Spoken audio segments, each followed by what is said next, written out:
teman-teman, perkenalkan kami dari dua teks cerita inspirasi bahasa Indonesia yang menggunakan saya Muhammad Al-Fatih pertama. Saya Francisca Christine Keji. Saya Luciana Arvino. Saya Nurkeja Wanda Faira. Saya Gracia Mariska. Saya Aureli Natasha Mariska. Saya Adina Kepanca. Saya Kristiani. Selamat menonton.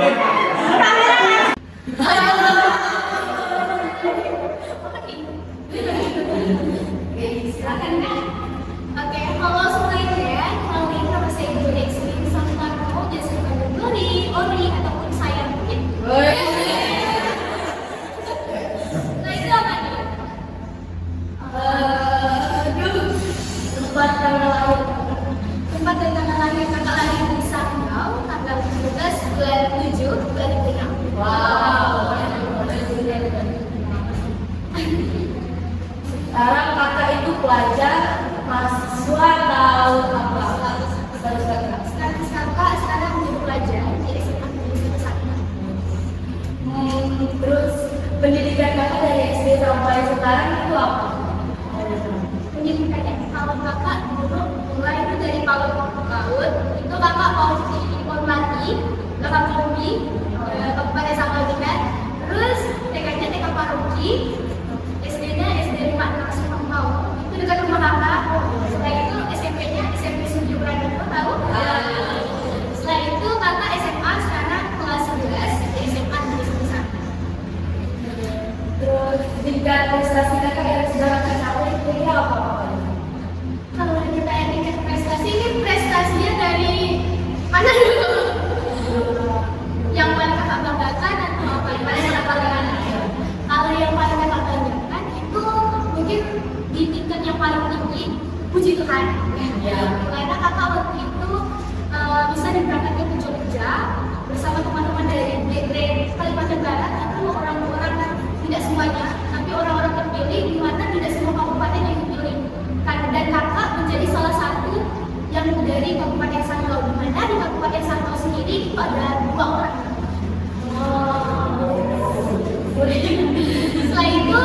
Selain itu yang paling kakak banggakan itu kakak bisa lolos parlemen remaja, di mana parlemen remaja adalah kegiatan yang dilaksanakan oleh DPR RI langsung dari pusat yang dilaksanakan untuk teman-teman dari SMA, khusus SMA. Jadi nanti kalau kalian dari SMA bisa calonkan diri untuk gabung di parlemen remaja. Karena seru banget teman-teman, gimana kalau kalian udah gabung di parlemen remaja, nanti kalian itu bakal merasain gimana sih simulasi rapat jadi DPR. Ada yang ingat jadi DPR? Ada yang tapi kalau jadi DPR banyak duitnya.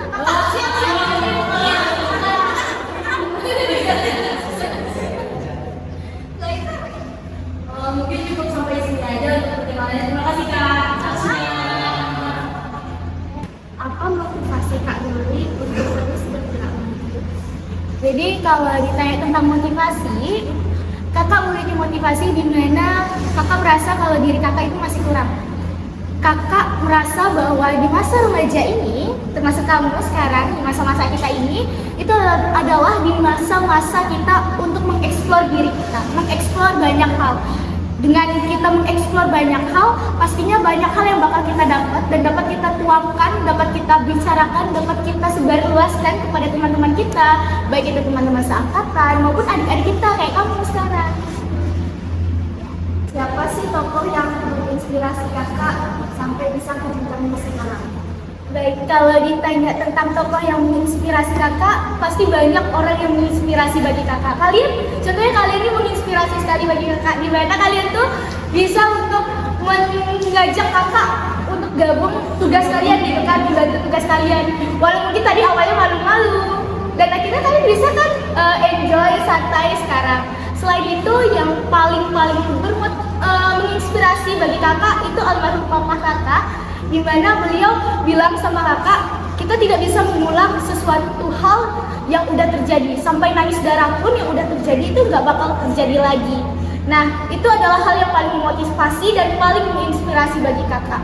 Dan beliau adalah sosok yang membuat kakak yang dulunya bukan siapa-siapa, itu bisa jadi sekarang gitu. Nah, dari hal tersebut, dari tokoh tersebut, dari almarhum papa tersebut, kakak belajar bahwa kehilangan itu bukan hal yang sakit gitu. Dengan rasa kehilangan tersebut bisa ngajak kita untuk ayo kita bangkit, kita ubah diri kita tunjukkan kepada banyak orang bahwa kita bisa. Silakan. Bagaimana tips memilih organisasi yang dapat menampung dan mengembangkan bakat dan kreativitas? Baik, kalau ditanya tentang organisasi, dalam organisasi itu kita bisa banyak belajar, banyak banget belajar tentang hal-hal baru. Dimana kita bisa belajar untuk public speaking, leadership, dan lain sebagainya. Nah, dengan berorganisasi, kita tuh bisa ngerasain, oh ternyata walau kita baru ketemu orang, kita bisa ngerasain gimana rasanya keluarga. Dan bagi kakak, mungkin kalau orang lain ngerasa ini alay atau lebay, tapi bagi kakak organisasi itu rumah. Karena kakak memulai organisasi itu mulai dari kelas 4 SD. Itu kakak ikut kegiatan yang di gereja. Itu suatu kegiatan yang bisa dibilang organisasi, Miss Dinar namanya. Kalau yang Katolik mungkin pasti ngerasain apa itu Miss Dinar atau tahu apa itu Miss Dinar. Setelah itu kakak ikut OSIS, MPK, Genre, Forum Anak, dan lain sebagainya. Nah, untuk memilih organisasi tersebut, kamu sebenarnya cuma harus tahu apa sih yang pengen kamu asah dalam diri kamu. Yang pengen kamu asah apa? Mungkin keberanian buat public speaking sih, satu. Ya, kalau dibilang tentang public speaking pasti banyak yang ngerasain atau pengen banget ngerasain yang namanya bisa public speaking. Nah, itu adalah salah satu cara kita untuk bergabung di organisasi. Kita kalau melihat orang yang gabung organisasi pasti ngerasa, kok dia keren ya, keren public speakingnya, cara bicaranya, cara dia bergaul dengan orang banyak. Nah, itu cara kamu untuk memilih organisasi. Dimana rasa kakak, semua organisasi pasti ngajarin kita public speaking, ngajarin kita gimana caranya untuk menjadi seorang pemimpin. Nah, kalau salah satu organisasi yang kakak rekomendasikan untuk kamu itu ada Generasi Berencana, pasti tahu dong. Tahu. Nah, selain itu ada juga yang namanya OSIS. Ada kan di sekolah SMP. Nah, itu salah satu organisasi yang ada di dekat kita. Kalau OSIS itu ada di sekolah kita, organisasi siswa intrasekolah. Yang dimana pastinya organisasi itu adalah satu-satunya organisasi yang ada di sekolah. Selanjutnya ada Genre, itu adalah organisasi Generasi Berencana yang menampung anak-anak semua generasi berencana yang untuk merencanakan masa depannya. Kamu bisa ikut kalau pengen belajar public speaking dan lain sebagainya. Terima kasih Kak. Ya, sama-sama. Kak, kalau boleh tahu selama kakak masuk ke organisasi Genre atau Fastik ada keluh kesahnya? Oke. Keluh kesah kakak gabung di organisasi Genre dan Fastik R. Iya. Kalau kita berbicara tentang keluh kesah pasti banyak, dimana kalau kita berorganisasi apalagi lama itu pasti ada rasa bosan atau jenuh. Dimana kakak dulu walaupun mungkin lama dan orang ngiranya seru ya, dia betah banget, bertahan selalu gitu. Padahal aslinya ada fase dimana kakak bosan, kakak ngeluh atau ngerasa kayak apa sih ini, semua bebannya dicurahkan ke kakak. Nah, itu adalah salah satu keluh kesah kakak, karena ngerasa bahwa semua tugas itu diberikan pada kakak, padahal nggak semua tugas diberikan pada kakak gitu. Kakaknya aja yang belum bisa ngatur waktu, kakak yang belum bisa untuk mengoptimalkan pekerjaan kakak, itu sih. Jadi itu salah satu keluh kesah yang kakak rasakan.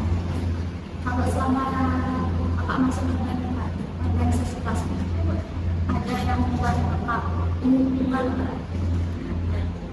kayak orang yang gak suka sama kakak atau gimana gitu? Kalau ditanya itu tuh pasti pernah dong, dimana kalau ini tentang Fastik aja. Iya.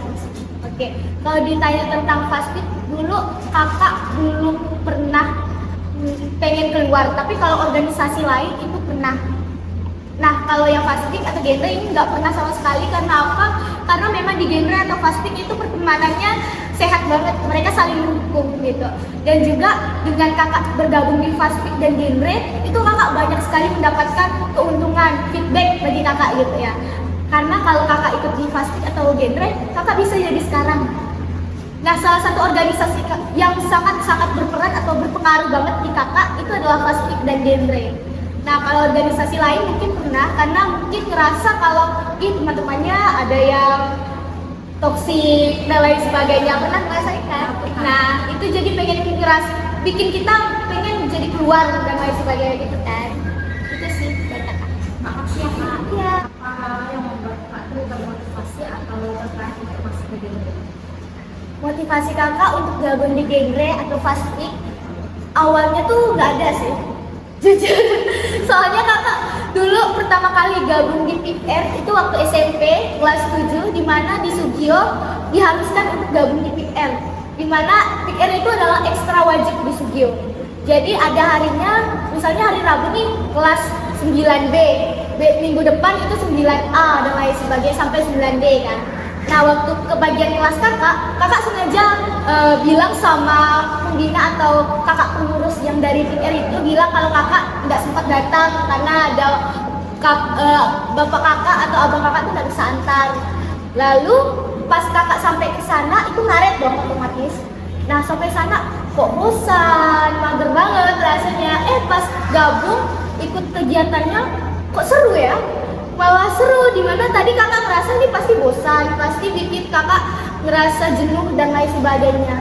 Nah, lama-kelamaan kakak gabung, melihat orang yang gabung di genre itu keren-keren semua.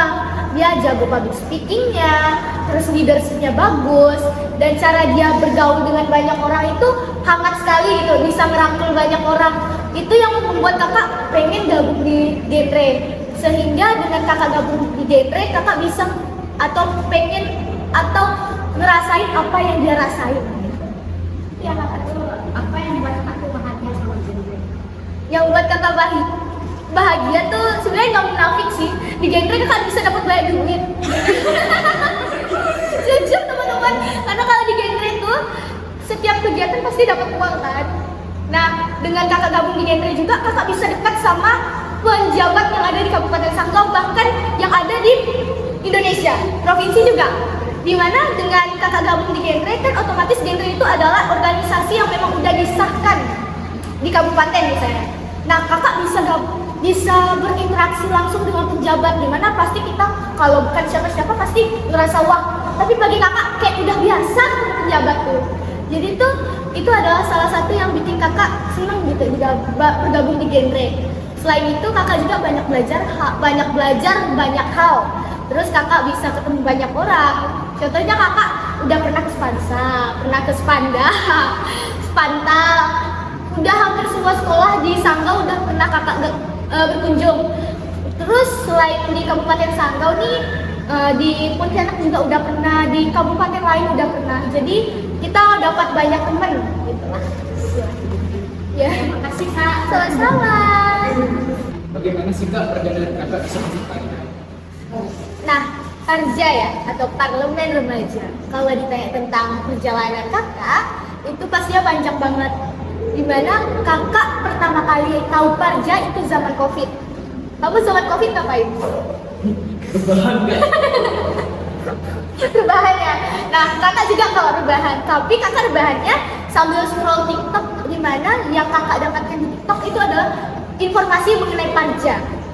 Kakak dapat situs tentang Parja kan, kakak cari tahu dong apa itu Parja.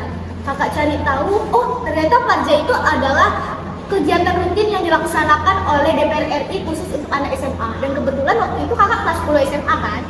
Nah kakak tertarik nih, karena katanya di Parja itu kita bisa simulasi menjadi seorang DPR selama 5 hari. Pengen kan? Pengen. Nah itulah yang membuat kakak tertarik untuk ikut Parja.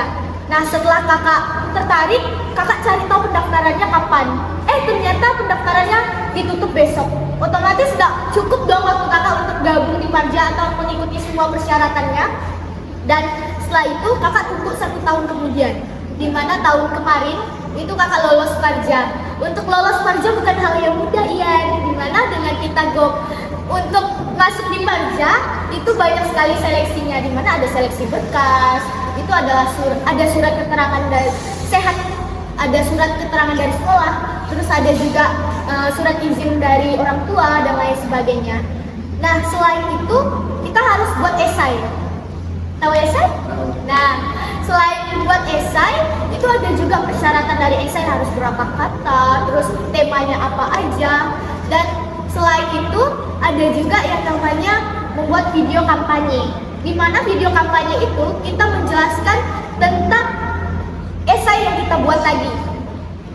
Setelah membuat video kampanye, kita juga ada yang namanya membuat esai dan video kampanye.